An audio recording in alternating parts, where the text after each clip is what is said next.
Baiklah, bekalan telefon pintar oleh kerajaan negeri kepada golongan B40 bagi tujuan PDPR serta kelas intensif SPM antara perkongsian dalam laporan lintas langsung dari Perak. Jadi perinciannya kita bersama Muhammad Nasri Muhammad Nisyarah di Ipoh Perak. Silakan Nasri. Terima kasih rakan penyampai di Angkasa Puri. Kerajaan Negeri Perak akan membekalkan telefon pintar yang dilengkapi dengan modul pembelajaran kepada 20,000 ketua isi rumah golongan B40 selewat-lewatnya bulan depan. Menteri Besar Datuk Syarani Mohamad berkata, selain membantu anak-anak golongan miskin yang memerlukan telefon pintar untuk tujuan pembelajaran, ia juga merupakan inisiatif susulan daripada program tuition Cikgu Syarani. Menurut beliau, perbincangan berkaitan dilakukan bersama sebuah yayasan sejak 3 minggu lalu dan akan dimuktamadkan dalam masa terdekat.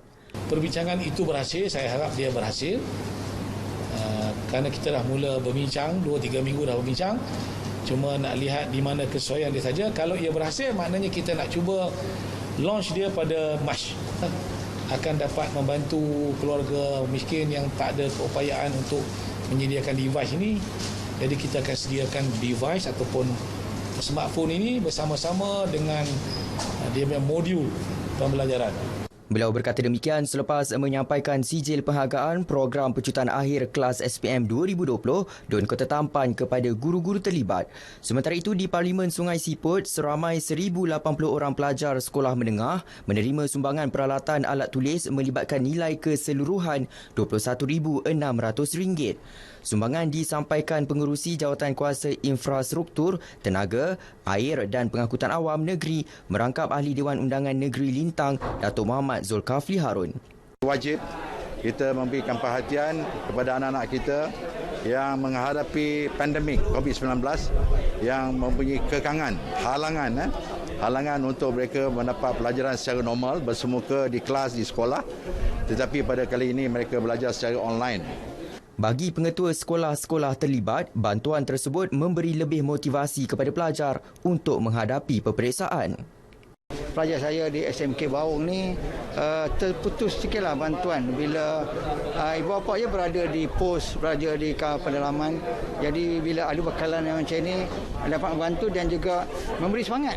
Jadi sini saya ucapkan terima kasih banyak kepada semua bantuan dan kita harap pelajar dan kita memanglah motivasi pelajar dan harap pelajar akan dan percayalah mereka akan membuat yang terbaik. Fast Track SPM antara usaha murni dilakukan Universiti Sultan Azlan Shah USAS kepada pelajar tahfiz yang tidak mempunyai sijil peperiksaan Malaysia SPM untuk mengikuti kelas intensif SPM. Program melalui biasiswa tajaan MARA itu menyasarkan 250 orang pelajar tahfiz seluruh negara. Naib Chancellor USAS Tan Sri Profesor Nordin Kadri berkata, usaha itu memberi peluang kepada pelajar tahfiz terbabit melanjutkan pelajaran ke peringkat diploma dan ijazah di Pusat Pengajian Tinggi Tempatan termasuk USAS. Mereka ini untuk peringkat ini akan dibiayai beasiswa disediakan oleh USAS dengan kerjasama MARA bagi membolehkan mereka dapat menikmati pengurangan beban kewangan kepada ibu bapa kerana menjaga ataupun ibu bapa pelajar ini adalah kumpulan sederhana yang jika sekiranya ada kemudahan kewangan maka itu akan dapat membantu mereka.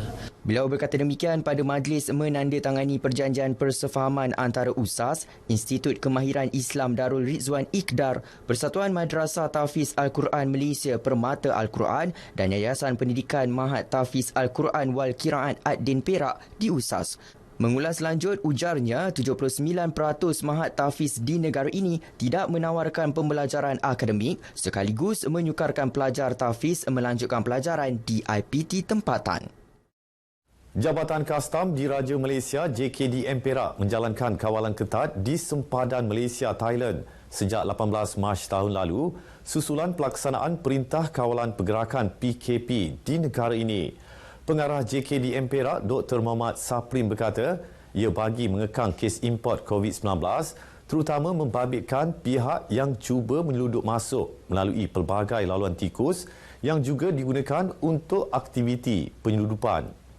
Menurut beliau, sepanjang tempoh pandemik, kastam beroperasi seperti biasa dengan mengikut prosedur operasi standard SOP yang diarahkan. Dari segi pengeksportan barang umpamanya, kalau barang dulu kita akan melalui pusat pemeriksaan Jabatan Kastam di pusat pemeriksaan kastam, tapi sekarang ini tidak lagi.